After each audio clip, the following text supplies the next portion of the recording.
kalau udah terjun di dalam dunia masyarakat ini, untuk dunia hipnosis dan hipnoterapi ini sangat beragam banget, dan terutama dunia LGBT. Nah, akhirnya menjadi sebuah kebanggaan itu jika terjadi keributan, dan dia justru menikmati di saat kejar-kejarannya, di saat lempar-lempar batu, bahkan mengarah kepada senjata tajam.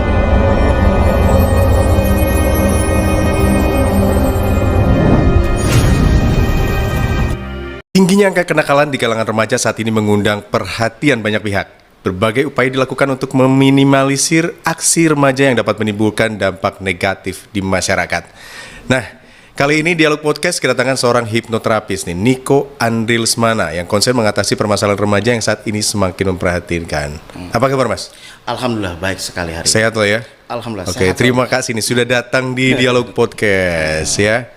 Oke, aktivitasnya apa sekarang? Saat ini banyak yang saya kerjakan, termasuk ini juga aktivitas saya yang harus terus saya kembangkan karena masih dalam dunia hipnosis. Jadi hipnosis ini kayaknya kegiatan sehari-hari. Okay. Ya utama sih enggak, karena yang diutamakan banyak gitu kan. Oh, yang diutamakan banyak. Main musik juga. Ini seperti yang di depan saya juga seorang singer top. Oke. Masih nyanyi kan? Oh masih.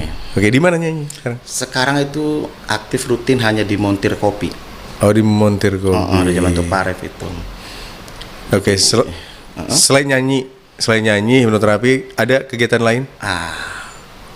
Hobinya saat ini adalah masak. Masak. Ya, kebetulan saya punya mengelola bisnis kuliner lah. Oh, kuliner juga ada. Jadinya karena suka dalam dunia kuliner, masak-masak, akhirnya mengembangkan itulah. Banyak banget kegiatannya ya. Oke, kalau kita ngomong-ngomong hipnoterapi ini yang saat ini juga sedang populer di masyarakat sebenarnya. Dalam upaya banyak yang dilakukan untuk bisa tadi merubah mindset dan yang lain-lain. Itu mungkin dilakukan oleh hipnoterapi sendiri ya. Nah, mungkin banyak juga yang belum tahu nih. Hipnoterapi itu apa? Mungkin bisa dijelaskan, Mas Niko. Nah, jadi kalau hipnoterapi itu kan basicnya itu adalah hipnotis ya, atau hipnosis. Ada juga bahasa-bahasa yang itulah. Jadi kalau hipnoterapi itu kan ujungnya nih terapinya ini nih. Terapinya ya. Jadi sesuatu yang dilakukan ya diterapi gitu tuh. Dan terapi itu bukan berarti harus yang selalu mengulang-ulang. Jadi ada juga konsep hipnoterapi, sesuatu yang diterapikan kepada seseorang tanpa harus mengulang, hanya satu kali pun bisa. Dan itu pun harus melihat bagaimana sifat dan kondisi permasalahan orang tersebut yang akan nanti dilakukan terapi hipnosis itu. Jadi banyak hal lah yang bisa dikembangkan. Oke. Nah, kemudian kalau dari tekniknya sendiri seperti apa? Kalau secara tekniknya tetap basicnya itu adalah di hipnosis ya. Kalau hipnoterapi ini kan lebih mengacu kepada arah sesuatu hal yang dihadapi permasalahan seseorang gitu kan. Beda dengan yang namanya hipnotis. Kalau hipnotis ini kan itu pengembangannya itu bisa saja dalam dunia entertain gitu kan. Atau mau bikin ketawa-ketawa temen lah atau apalah, atau hypnostate ya, hipno yang dikembangkan secara di panggung-panggung hiburan. Tapi kalau hipnoterapi itu justru lebih mengarah kepada personalnya.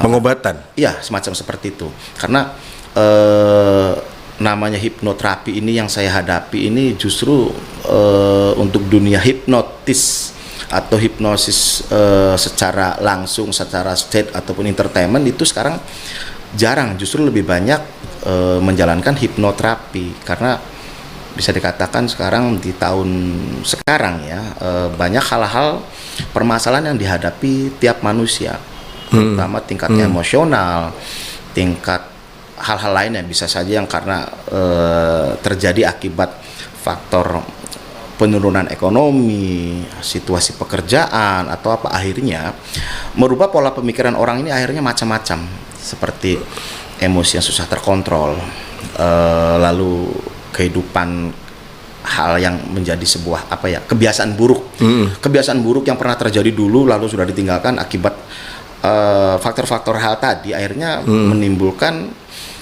kebiasaan buruk yang lalu bisa terjadi lagi dan terulang lagi, dan akhirnya menjadi sebuah hal yang negatif untuk seseorang. Oke, hal yang negatif Jadi artinya memang hipnoterapi ini dilakukan tadi untuk menghilangkan hal-hal yang negatif tadi. Iya, betul. Oke.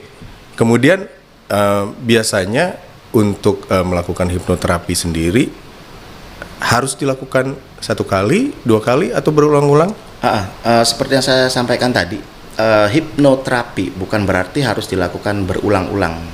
Jadi ada sebuah konsep terapi. Jadi menerapi seseorang yang bisa dilakukan hanya 1 kali.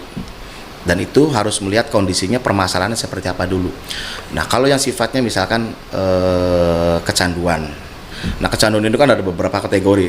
Orang mungkin kalau imajinasinya berpikirnya kalau kecanduan, wah pasti larinya ke narkoba. Candu lah ya. Jadi tidak hanya narkoba.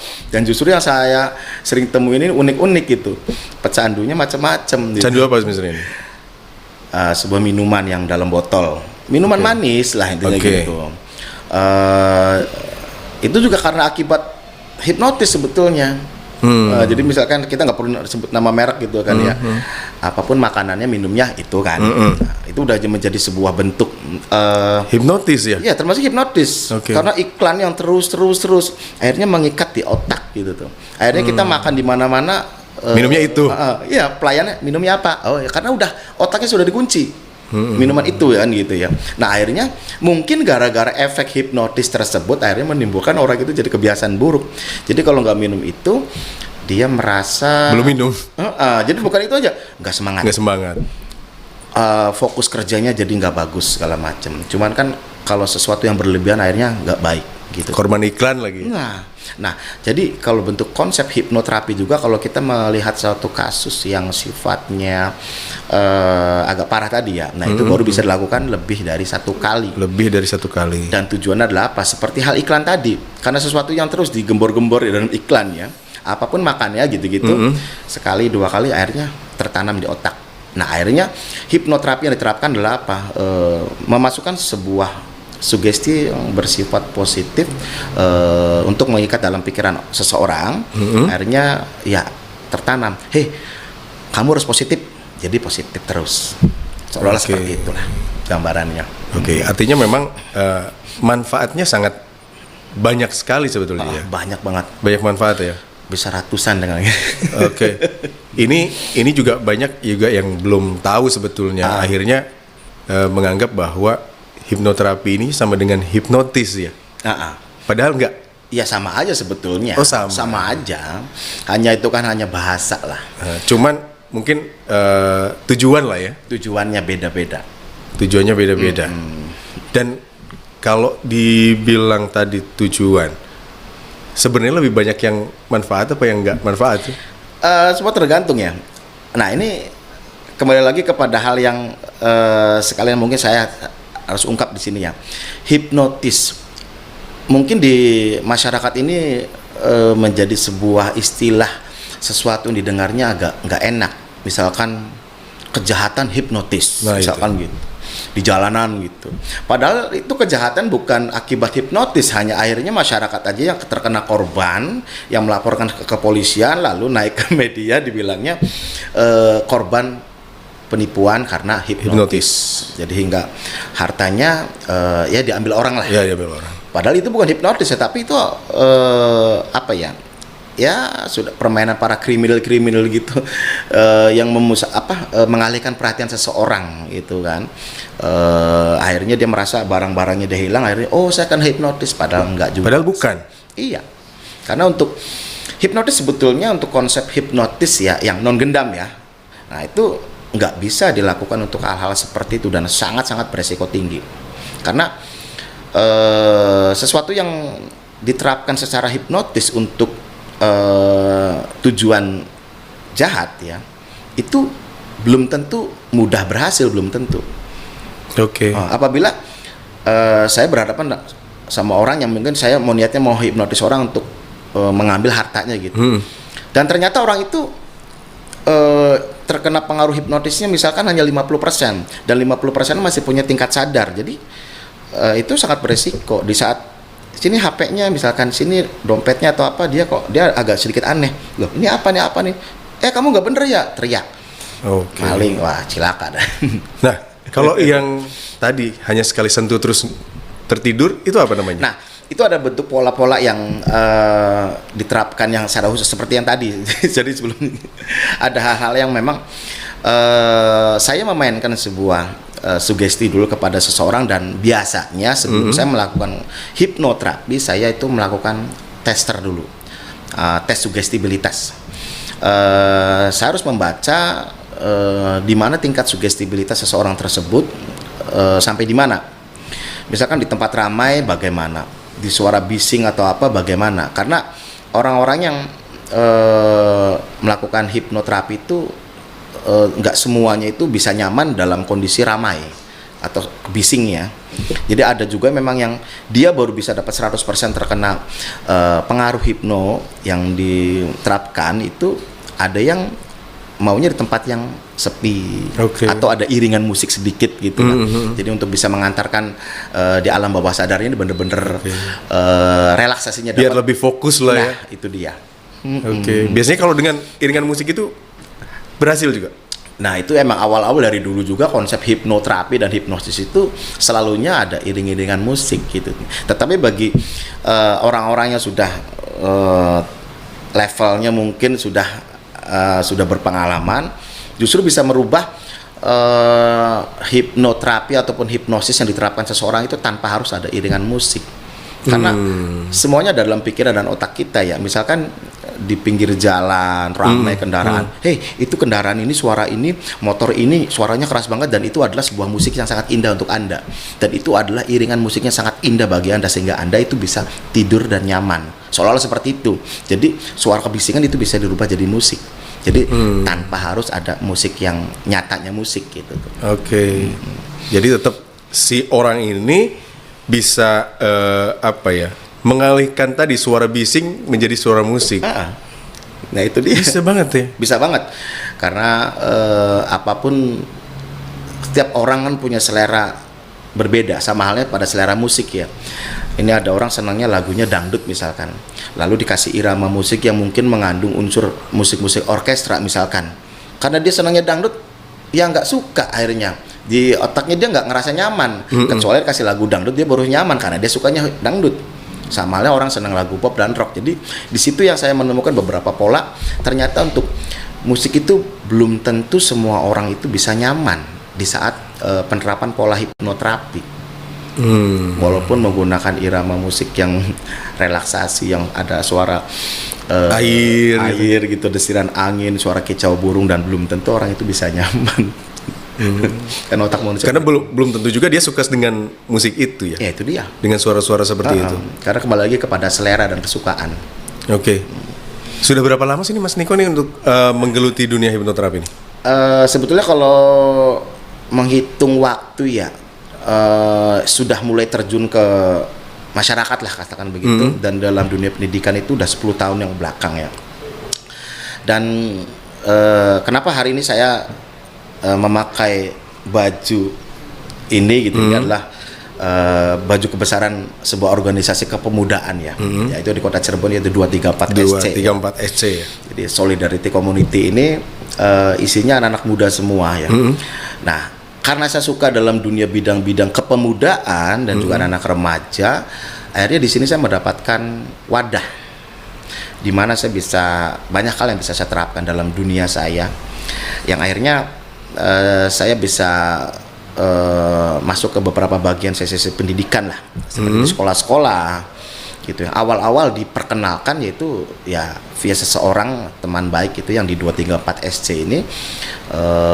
Oh begini, saya menghadapi beberapa ratusan anak siswa gitu. Oh, saya harus bikin apa sih kepada anak siswa saat ini? Akhirnya karena memang waktu itu sebetulnya nggak pernah dikonsep dan nggak pernah harus begini dan begitu. Akhirnya cuma diminta ini bagaimana caranya mengurangi tawuran, mengurangi hal-hal buruk kepada siswa atau apa. Oh ya udah, jadi masuk dalam pikiran imajinasi saya, oh begini ya udah saya terapkan. Bagaimana sih nanti kamu ini hormat pada guru, pada orang tua, dan bagaimana sih menghadapi mata pelajaran, apalagi misalkan anak siswa yang nggak suka matematika, bagaimana caranya biar bisa suka matematika, suka matematika gitu. Jadi semua mata pelajaran gue dibikin suka sama cara gurunya mengajar, akhirnya suka juga dengan apa yang diajarkan oleh gurunya, akhirnya diterapkan seperti itu. Jadi kan udah mainnya di situ aja, dan ternyata positif banget. Bahkan ada satu sekolah di Bogor itu yang memang terkenalnya ya seringnya tawuran. Setelah melakukan 1-2 kali dan itu tawuran itu akhirnya redam.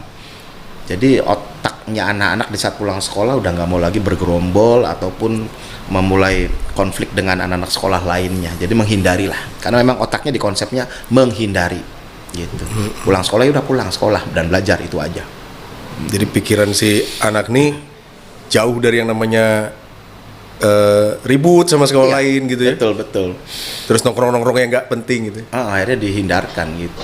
Jadi pulang sekolah, ya pulang udah istirahat, ganti baju gitu, tanpa harus pergi kemana-mana dengan berseragam ya. Sebetulnya itu kan rawan banget ya. Anak-anak sekarang kan yang saya sedihnya ini kalau mengingat permasalahan kenakalan remaja ini, justru lebih banyaknya tuh iseng sebetulnya.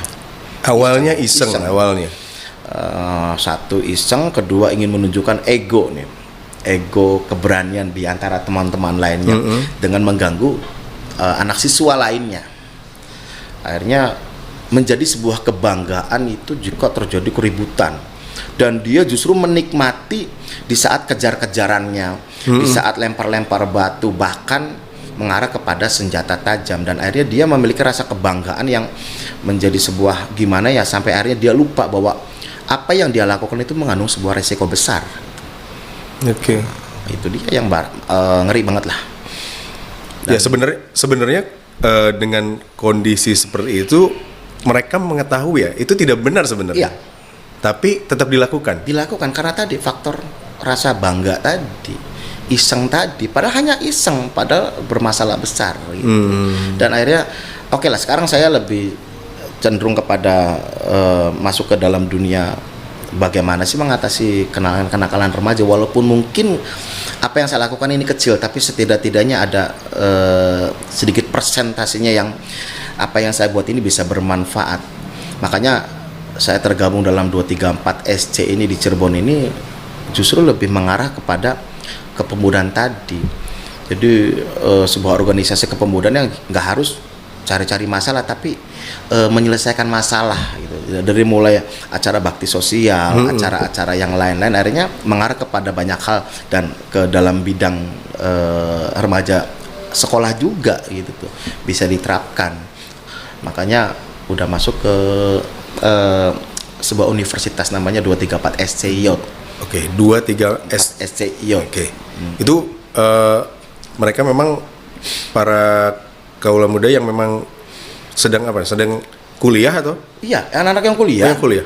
Dan jadi mungkin belum banyak tahu di Cirebon ini banyak kader-kader di 234 SC Cirebon punya prestasi-prestasi dalam bidang olahraga.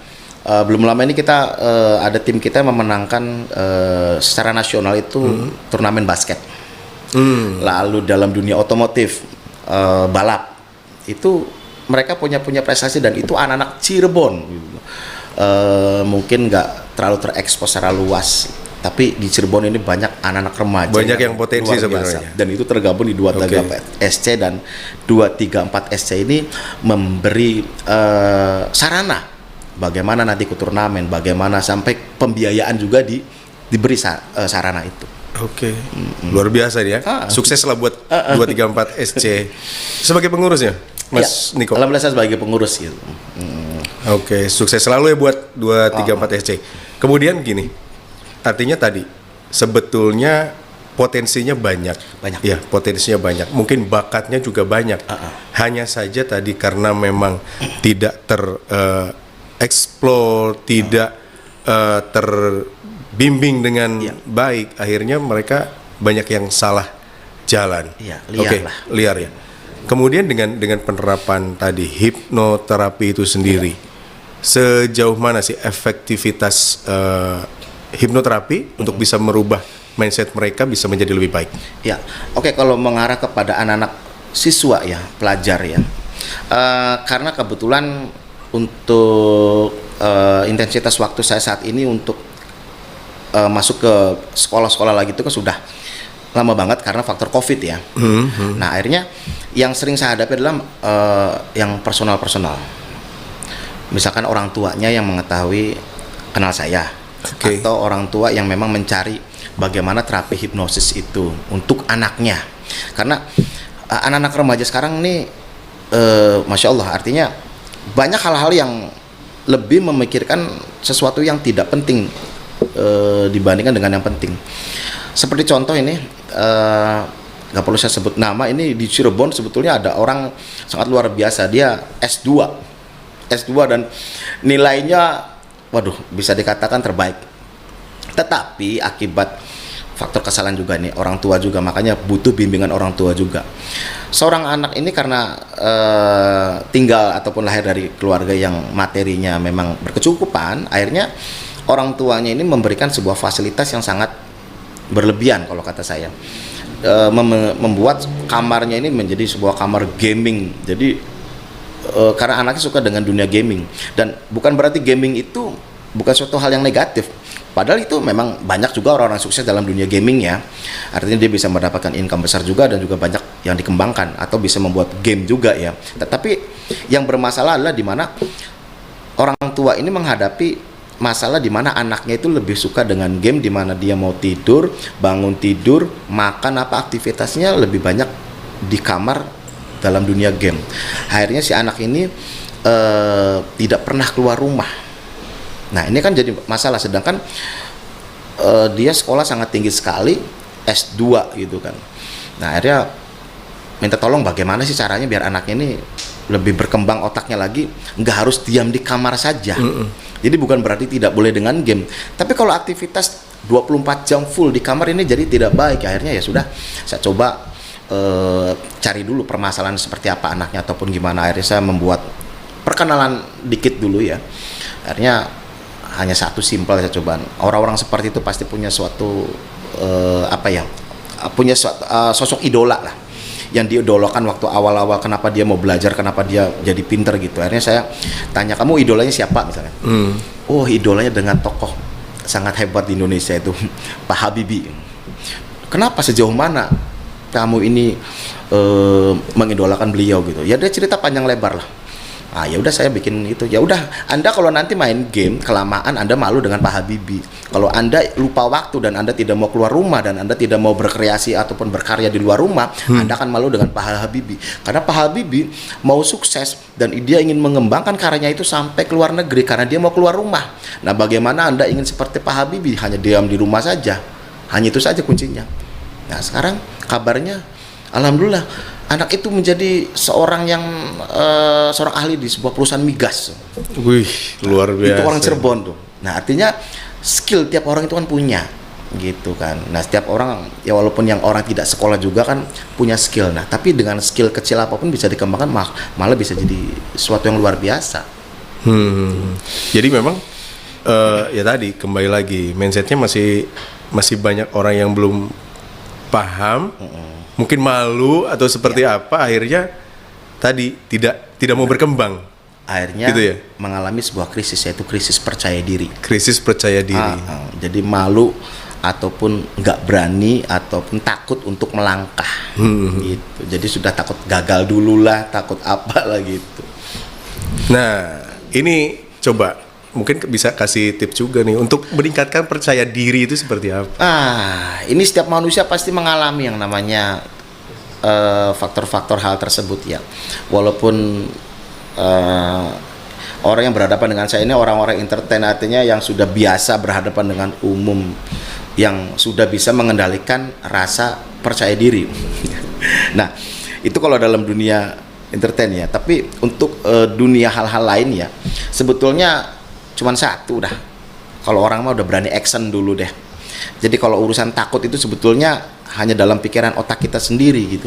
Jadi kita sudah dibuat rasa takut, kita sudah dibuat khawatir karena pikiran kita sendiri sebelum melangkah. Padahal apa yang kita takutkan, apa yang kita khawatirkan belum tentu akan terjadi.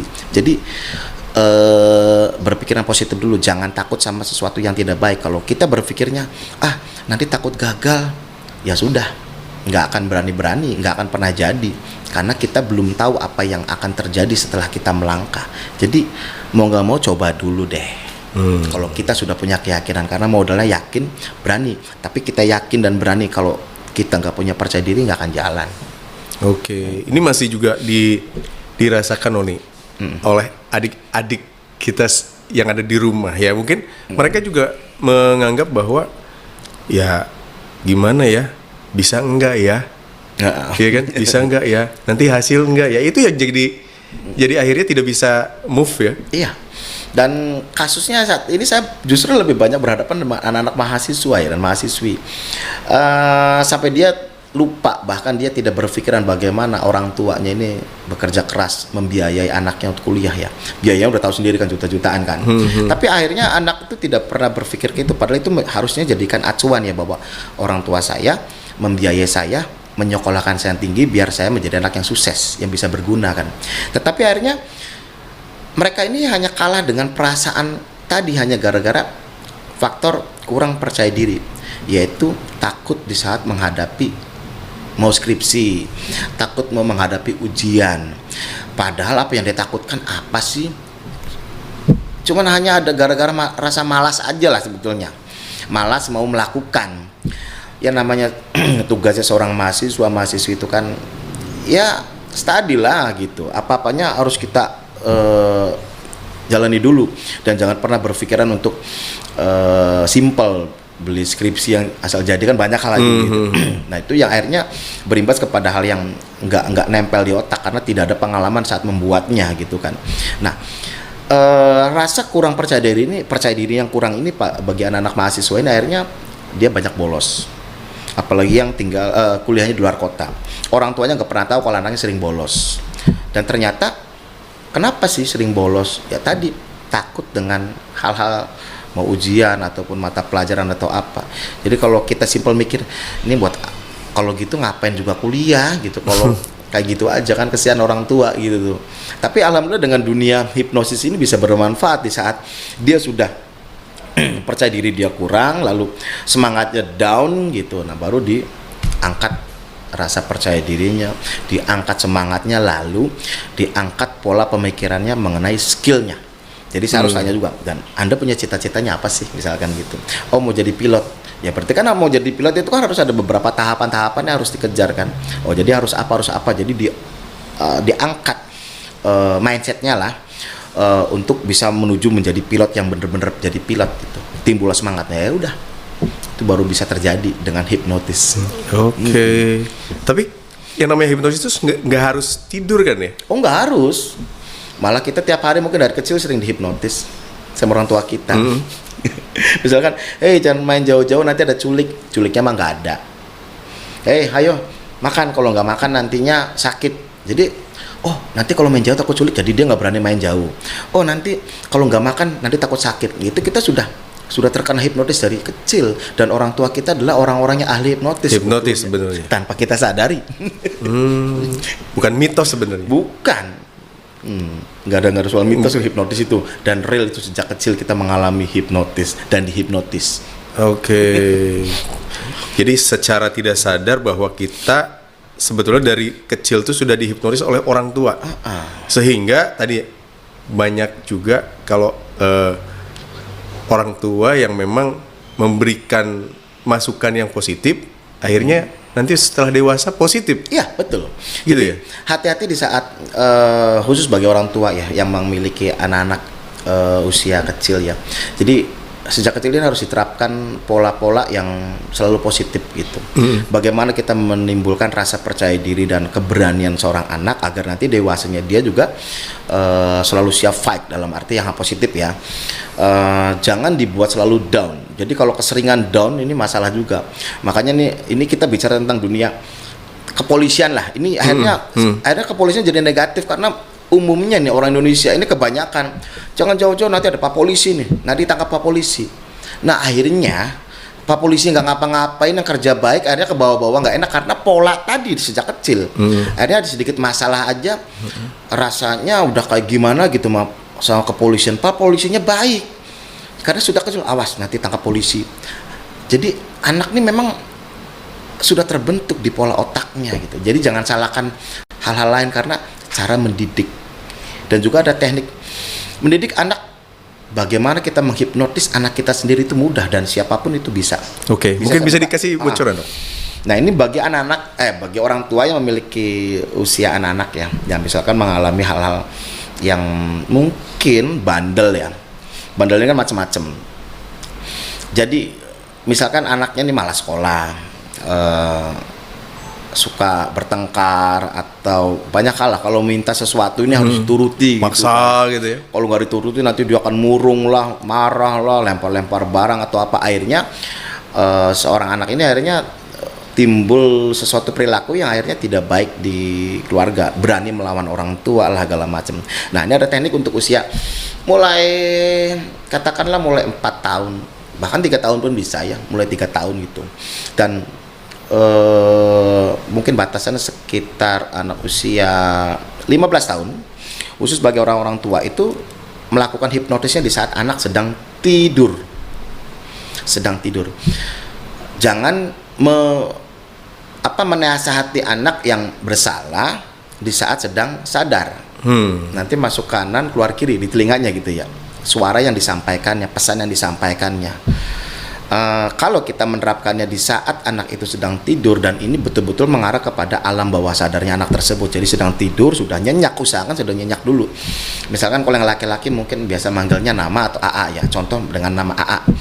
Anak sudah nyenyak dan sudah ada sedikit mendengkur gitu kan, baru bangun, agak sedikit dikagetkan, otomatis anak akan bangun, apa sih gitu.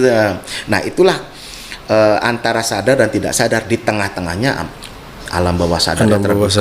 Dan itu hanya secepat kilat aja, tinggal ngomong dalam kupingnya di sebelah kanan. Usahakan bismillah dulu kalau kita orang Islam ya. Bismillahirrahmanirrahim. AA, nanti AA nih rajin ngaji dan gak tahu kenapa seneng banget pengen ngaji dan pengen bisa ngaji, misalkan gitu. Nah, misalkan ingin membentuk anak ini, AA ini sama orang tua tuh nurut, patuh, karena kalau nggak nurut sama orang tua itu dosa. Udah, hanya itu saja. Terapkan itu dalam 3 hari berturut-turut tiap malam. Nanti 3 malam berikutnya apa lagi yang mau kita kelola.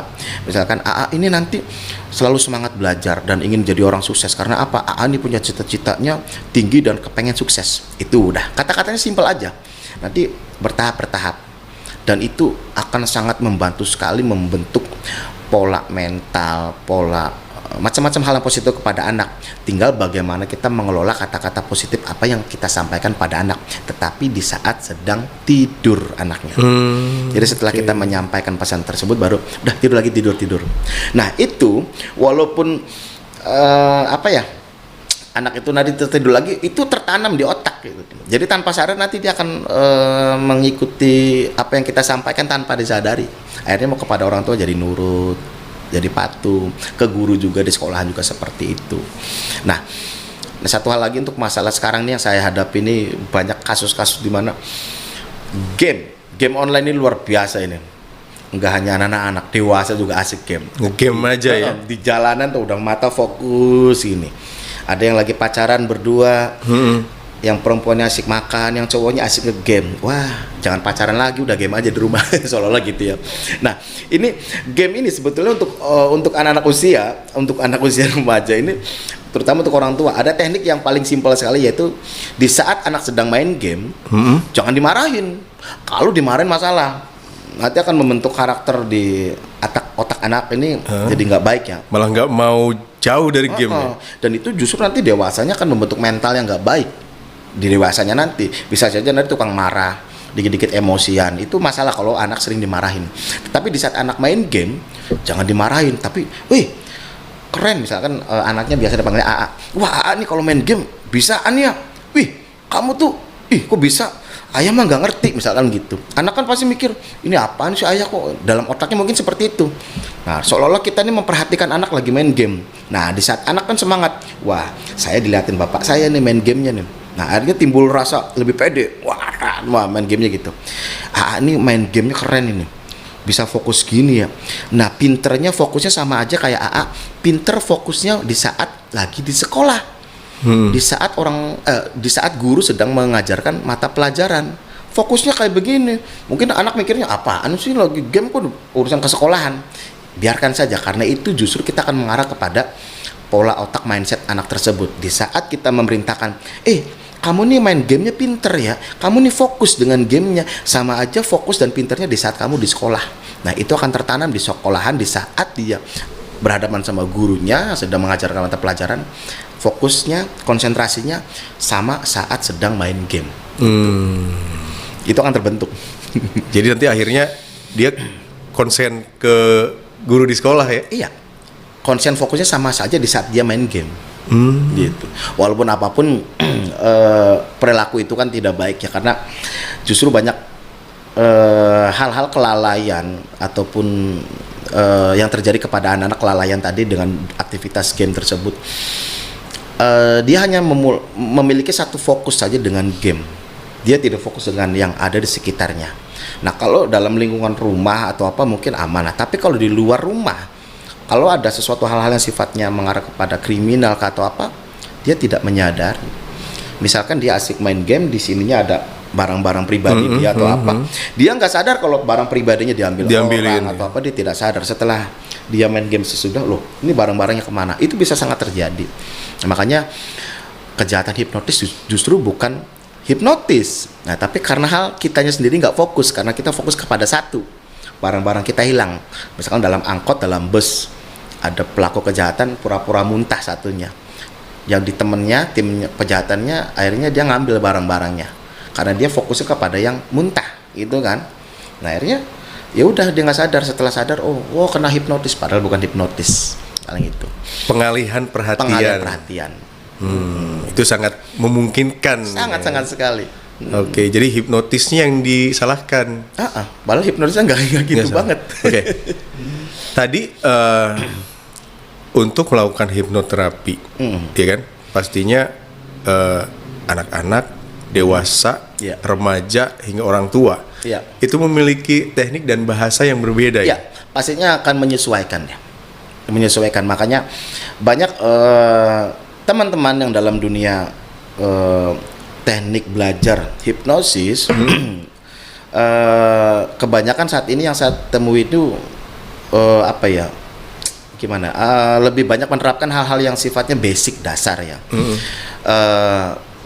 Tapi apapun mereka semangatnya saya acungi jempol dengan semangatnya itu. Mudah-mudahan dia menemukan pengalaman sendiri, karena tiap orang seperti saya ini kan mengalami beberapa hal perbedaan pengalaman, walaupun pengalaman itu adalah kuncinya.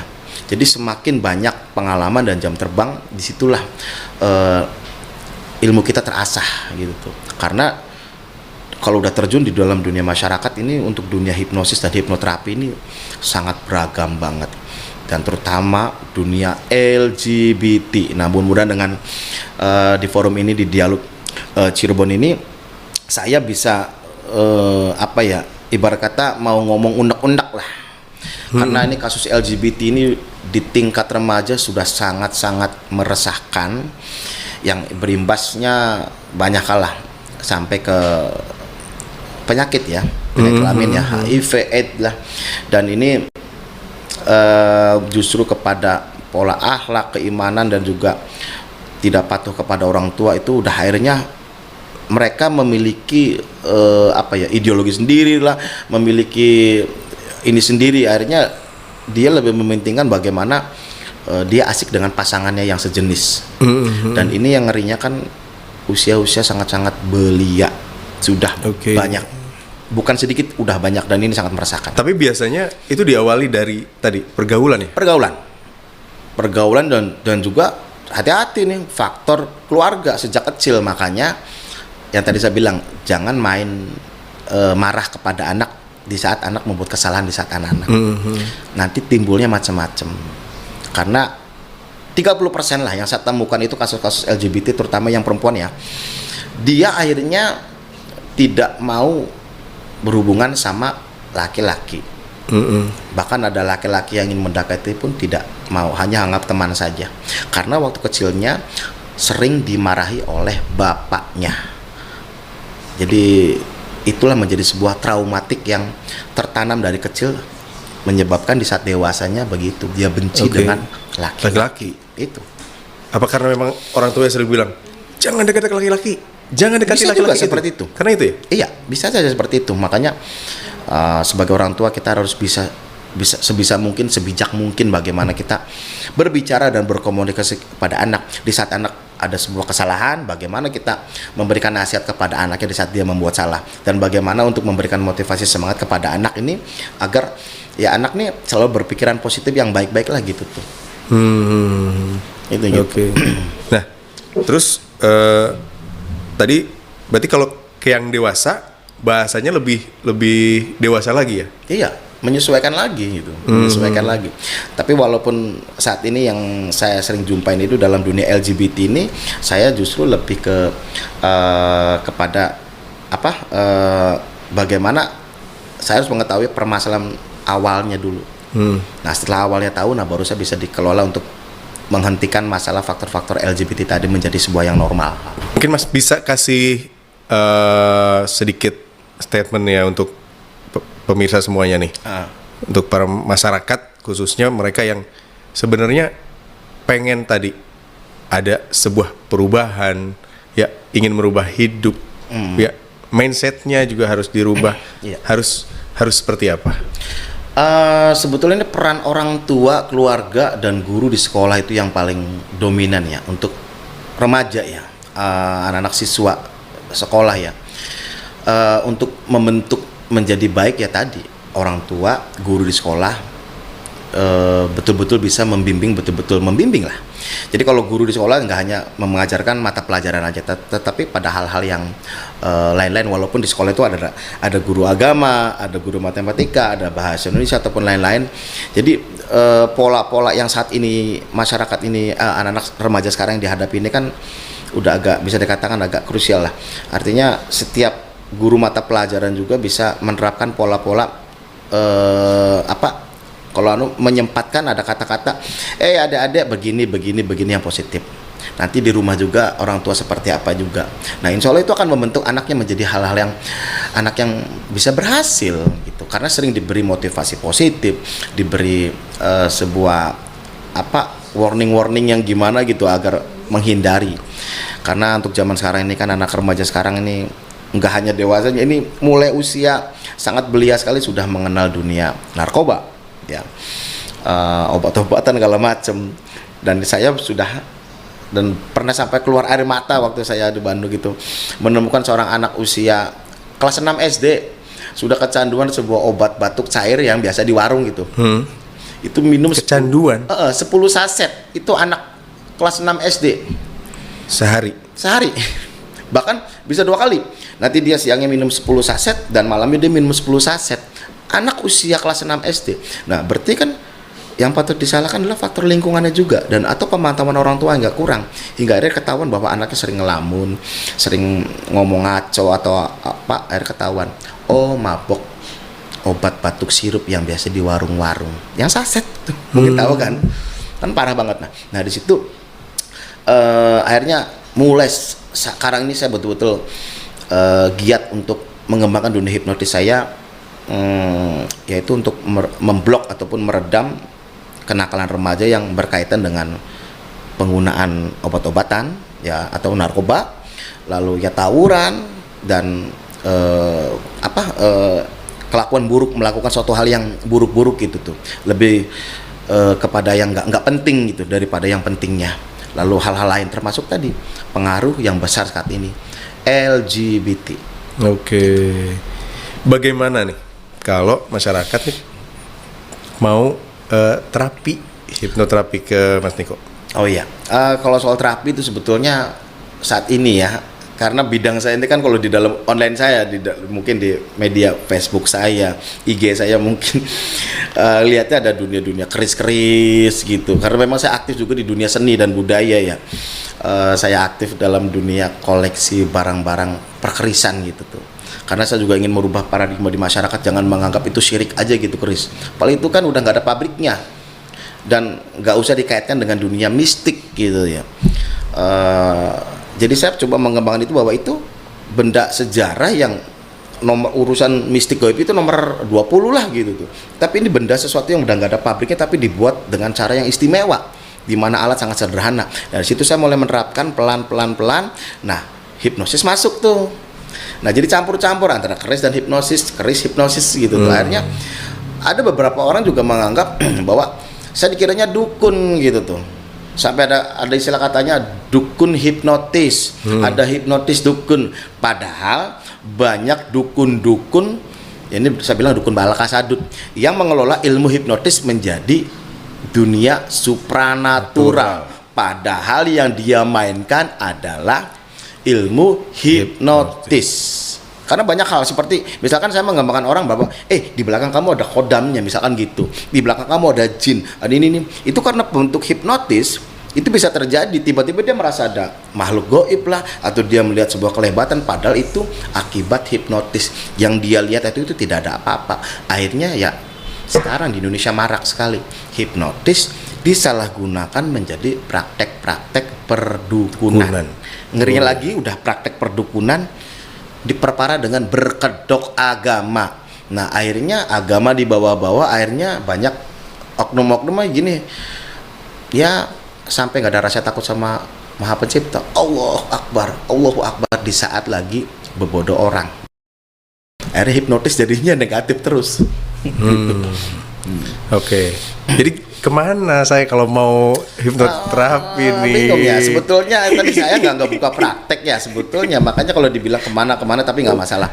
Nah, karena ya mungkin biar tahu juga, jangan anggap saya ini dalam dunia itu, karena di medsosnya saya dunianya ada urusan yang selalu dikaitkan dengan klinik ya. Nah, jadi silakan aja hubungi nomor WA boleh? Boleh.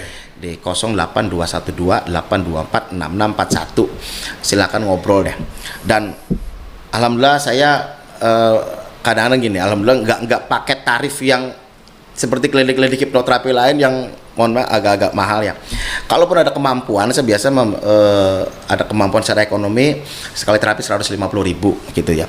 Kalau yang nggak mampu nggak usah bayar, silakan datang. Yang nggak bisa datang karena nggak punya ongkos, saya datangin ke rumahnya, dan itu sudah banyak saya datangin.